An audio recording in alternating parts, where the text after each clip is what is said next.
Coucou la team dresseur de code et bienvenue dans cette nouvelle série de vidéos intitulée Découverte de la librairie algorithme en C, C++.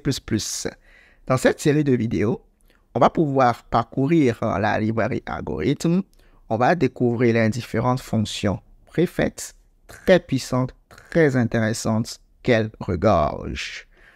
On va, pourquoi pas, pouvoir utiliser ces fonctions dans des programmes en C++ pour manipuler des structures de données, que ce soit pour rechercher des éléments, trier ou compter des éléments dans nos structures de données. Cette librairie algorithme sera très intéressante pour vous. Étant donné qu'on va faire cette série de vidéos en C++, je vous suggère tout d'abord de venir voir cette série de vidéos que j'ai déjà faite en structure de données avancée C++, qui a une vidéo intitulée Vue d'ensemble du C++, dans laquelle j'explique beaucoup de choses qu'on aura à voir dans cette série de vidéos. Une fois que ceci est dit, on va pouvoir commencer. Le premier exercice va porter sur la fonction sort de la librairie algorithme. On va pouvoir l'utiliser pour résoudre un exercice très simple de tri de tableau. Voici l'exercice. On nous demande de déclarer un tableau et de faire le tri dans l'ordre croissant. Pour ce faire, j'ai proposé des étapes de résolution. La première étape consiste à importer la librairie nécessaire. Ensuite, on va déclarer la fonction principale main, puis déclarer un tableau dynamique de type vector int. On va voir tout cela bientôt. Puis on va utiliser la fonction sort pour trier le tableau. Et au final, on fera une boucle pour afficher les éléments. Une fois que ceci est dit, on va pouvoir commencer.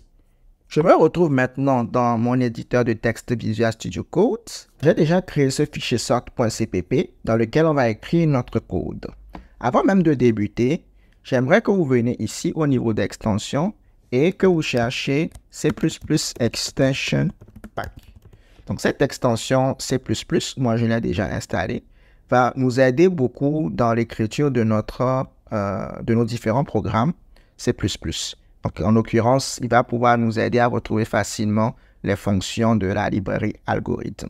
Alors, qu'est-ce qu'on nous dit de faire? On nous dit d'importer les librairies nécessaires. Je vais rapidement venir ici et je vais inclure déjà algorithme, bien évidemment. J'inclus algorithme, c'est comme ceci. Ensuite, je vais pouvoir inclure, donc include IOStream. Ça, c'est pour pouvoir nous permettre d'afficher des informations au niveau de notre terminal, notre ligne de commande. Ensuite, je vais pouvoir faire également include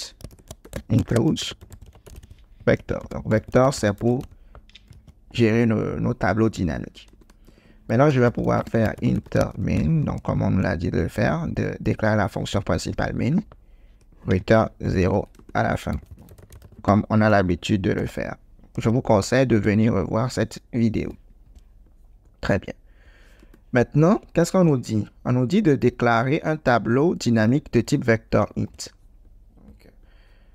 Au niveau de C++, pour faire cela, vous venez, vous écrivez std. Std fait référence à standard, donc c'est la bibliothèque standard du C++. On va pouvoir chercher ici vector. Donc, vector. Donc, dès que je tape vec, donc ça me propose directement vector. C'est un vecteur de type int. Donc, c'est un tableau vecteur de type int. Et je vais pouvoir dire, par exemple, numbers, comme ceci. On va mettre n'importe quel nombre ici. Donc, je peux mettre 10, je peux mettre 9, je peux mettre 100, je peux mettre 40, je peux mettre 300, je peux mettre 0, 1, et puis on va finir par 7. OK, comme ceci. Là, je viens de déclarer mon vecteur, OK, d'entier qui contient ces nombres. Ensuite, on va pouvoir utiliser la fonction sort pour trier. Alors, comment est-ce qu'on peut faire déjà pour utiliser sort? Quand on vient au niveau de la documentation C++, au niveau de la librairie algorithme, on nous dit ici que déjà, on a différents standards. Donc, au niveau de C++, donc là, on peut voir qu'il y a c'est comme la version C++ 20, la version 20. On nous dit ici que on peut déclarer notre vecteur comme ceci, sans l'égal, comme nous on l'a fait. Mais moi, j'aime bien mettre égal. Et on nous dit que pour trier, par exemple, on peut faire std ranges sort et puis on passe notre vecteur vide. Donc, je vais juste copier et puis je vais coller. Théoriquement, ceci devrait nous permettre de trier notre tableau, donc notre vecteur. Donc là, moi, je vais mettre un numbers, je vais mettre ici numbers. Est-ce qu'il y a toujours ce problème? Il y a toujours ce problème. Bon, ne faites pas attention à ceci. C'est moi, mon éditeur, qui ne comprend pas ranges, étant donné que probablement c'est une version très récente. Donc, VS Code ne comprend pas encore bien ça. Mais nous, on va continuer. On a déjà utilisé la fonction sort et on va faire la boucle pour afficher les éléments pour voir est-ce que ça a vraiment été trié. Pour faire une boucle, donc il y a la boucle for. Donc, je peux faire for n, for int n à l'intérieur de mon vecteur numbers. Donc, c'est comme ça vous faites une boucle. Et pour afficher, vous pouvez passer toujours par std. Et il y a la fonction cout qui permet d'afficher des informations. Donc là, je vais afficher n, qui est, donc n fera rapport au nombre en question. Donc par exemple, supposons que là, on a notre vecteur qui contient tous ces éléments. Quand on va parcourir, donc n va prendre à chaque fois un élément de notre vecteur. Là, puisqu'il a été trié, donc ce sera les nombres triés dans l'ordre du plus petit au plus grand, de l'ordre croissant. On va afficher n, ensuite on va afficher espace pour donner de l'espace. Et puis à la fin, on va faire ceci, cout comme ça, et puis on va mettre un saut de ligne. Donc on va revenir à la ligne. Donc, pour faire cela, donc, std nline, comme ça. Là, ça va faire que on va pas avoir quelque chose qui va rester sur une seule ligne, on va pouvoir revenir à la ligne. Okay, donc là, qu'est-ce que je vais faire? Je vais pourquoi pas compiler, donc je vais compiler avec G++, ok? Et je vais utiliser comme standard C++20, comme on nous l'a montré. Ici, on a dit C++, ça c'est C++ là. Puis je vais mettre, le programme c'est sort.cpp. On va avoir l'exécuteur prog, et puis on va exécuter prog. Si vous ne comprenez pas ceci, je vous conseille de venir voir ça. Ok. Alors, comme vous pouvez le voir, il nous a trié notre tableau bel et bien dans l'ordre croissant du plus petit au plus grand. Alors, ça, c'est déjà très intéressant. Maintenant, moi, ce que je veux vous montrer également, c'est que il est possible de ne pas utiliser ranges. Si vous ne voulez pas utiliser ranges, il est possible de ne pas utiliser ranges comme ça. Vous mettez std2.2.sort.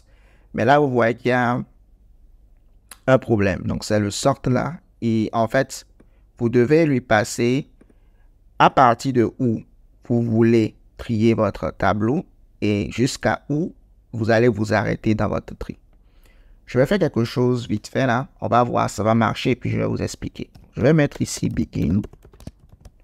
Ensuite, je vais mettre numbers. Je vais mettre end. Et je vais m'arrêter. Donc déjà, vous voyez qu'il n'y a plus d'erreur au niveau de mon std. Donc, dès que j'ai fait sort comme ceci, il n'y a plus de problème. On va voir est-ce que ceci continue de fonctionner. Pourquoi pas, je vais rajouter 15 dans ma liste. Et je vais relancer mon programme. Donc, vous voyez que ça m'a toujours trié. Donc, de 0 jusqu'à il y a 15. Et il m'a toujours donné ça dans l'ordre croissant. Alors, faire ceci, ça veut dire que vous voulez trier votre tableau du début jusqu'à la fin. Quand on ne passe pas par ranges, ok, en réalité, sort sans ranges s'attend à ce que vous lui donnez 2 itérateurs. Donc, 2 itérateurs, c'est comme 2 pointeurs, en fait, en C. Donc, le begin va pointer sur le premier élément de notre vecteur et le end ne va pas pointer sur le dernier élément, mais va pointer sur l'élément qui va suivre le dernier élément. Donc, c'est comme le vide après. Donc, il va pointer sur là. Donc, ça, en fait, c'est comme on dit que on veut trier notre tableau du début à partir d'ici jusqu'à la fin. Pourquoi pas, je vais vous montrer que contient number begin, comme ceci. Là, je vous ai dit que number begin, ça retourne un itérateur. Ça retourne un itérateur. Donc, quand on fait ça, ça retourne un itérateur. Comme vous pouvez le voir ici, voici le type de retour. std vector int, iterator. Donc, je peux mettre ça, std vector int, et puis je peux faire iterator pour obtenir mon résultat. Là, je peux l'appeler par exemple begin, comme ça. Ça devrait être correct. Donc, vous voyez que j'ai bel et bien mon élément. Si je veux l'afficher, begin, si je veux afficher, je peux faire ça. Je peux faire cout, std, cout. Et puis, comme c'est un itérateur, c'est comme un pointeur. Donc, vous pouvez juste faire begin. Ça va nous donner la valeur de 1. Là, je vais faire ça comme ça. Et puis, je vais dire la valeur du premier élément de vecteur est begin. J'affiche ça. Ensuite, j'affiche ça. Et puis, je ne vais pas oublier de mettre la prochaine chose que je vais afficher.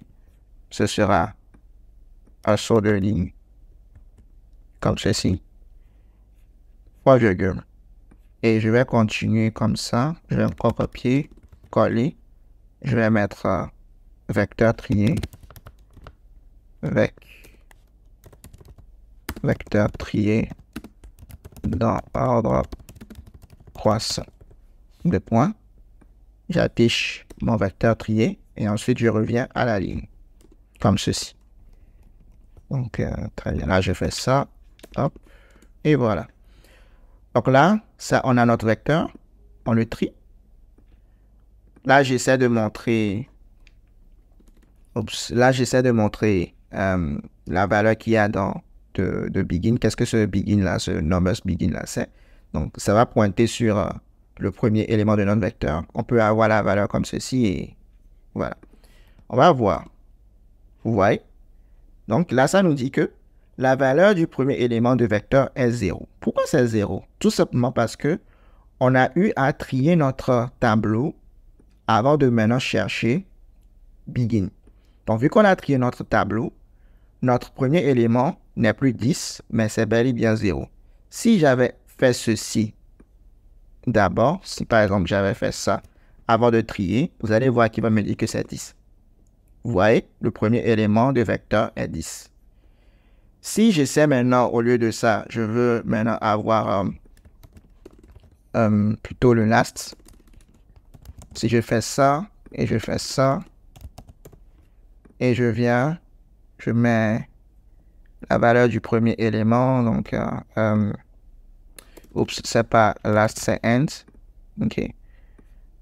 Ok, là je copie, je viens, je colle la valeur du dernier élément. Le vecteur est, et puis je me viens ici, je mets end. On va mettre ici end, comme c'est end, donc end. Ok. Donc là, je vous ai dit que end ne pointe pas sur le dernier élément. Donc, il ne va pas pointer, même si on finit de trier, il ne va pas pointer sur 300. Je vais vous le prouver. Voilà. Donc, la valeur du dernier élément est 0. OK? Donc là, qu'est-ce qu'on a vu? On a vu que voici notre tableau. Avant, regardez bien ici. Avant de trier, on n'a pas encore trié.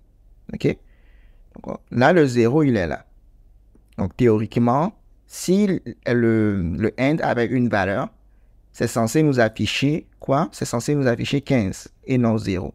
Mais là, il nous dit le premier élément, c'est 10 et le dernier élément, c'est 0.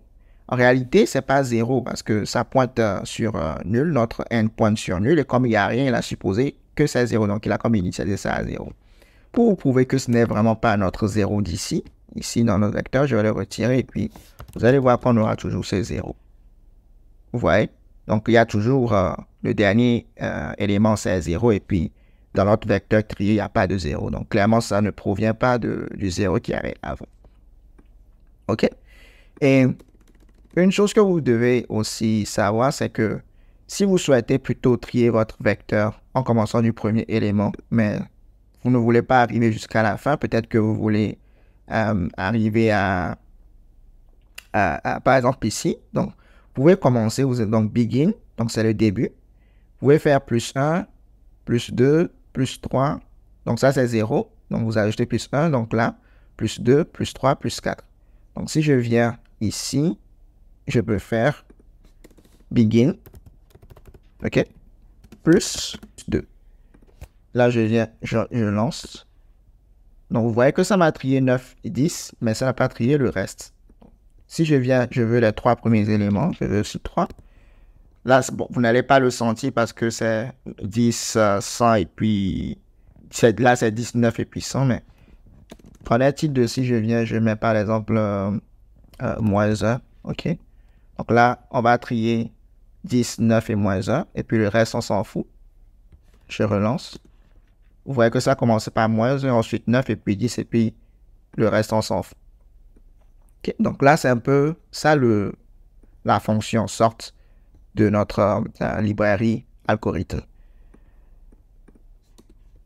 Très bien. Alors, je pense qu'on va s'arrêter ici pour cette vidéo. Si vous l'avez appréciée, n'oubliez pas de la liker, de la partager, de vous abonner. Dans la prochaine vidéo, on va voir toujours sort, mais on va plutôt trier les éléments dans l'ordre décroissant.